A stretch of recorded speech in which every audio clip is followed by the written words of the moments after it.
বঙ্গবীর উপাধিধারী কাদের সিদ্দিকীকে ভুয়া আখ্যা দিয়ে তাকে আপাদমস্তক দেশের শত্রু হিসেবে উল্লেখ করেছেন এবি পার্টির মহাসচিব ব্যারিস্টার আসাদুজ্জামান ফুয়াদ।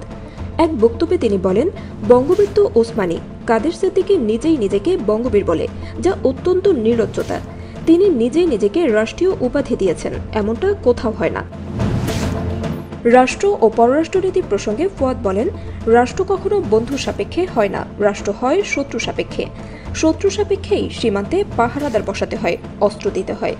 রাষ্ট্রের সার্বভৌমত্ব রক্ষায় দরকার শত্রু জেনে পদক্ষেপ নেয়া। সেই জায়গা থেকে জিয়াউর রহমান রাজনীতি করেছেন।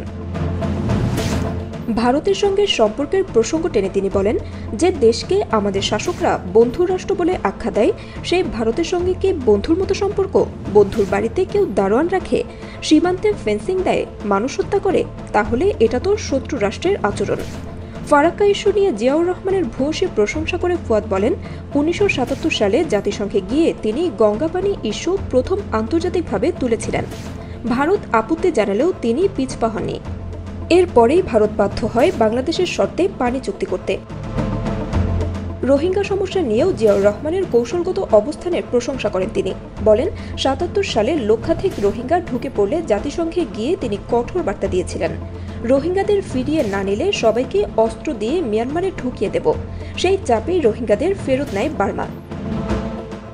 চট্টগ্রাম পাহাড়ি অঞ্চলে ভারতের উস্কানির অভিযোগ তুলে ফুয়াদ বলেন, জনসংহতি সমিতিকে অস্ত্র দিয়ে আমাদের অস্থির করেছিল ভারত। জিয়া তখন সেটেলমেন্ট পলিসি নিয়ে নিজের মানুষদের মাধ্যমে সার্বভৌমত্ব রক্ষা করেছিলেন। কাদের সিদ্দিকের ভূমিকা নিয়েও ক্ষোভ প্রকাশ করে ফুয়াদ বলেন, হাজার হাজার লোককে ভারতীয় অস্ত্রের ট্রেনিং দিয়ে সীমান্তে অস্থিরতা তৈরি করেছিলেন কাদের সিদ্দিকী। তিনি রাষ্ট্রের বিরুদ্ধে অবস্থান নিয়েছিলেন।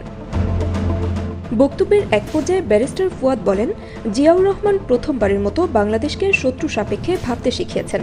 যে রাজনীতি, দায়িত্ব ও দরদের তা তিনি করে গেছেন।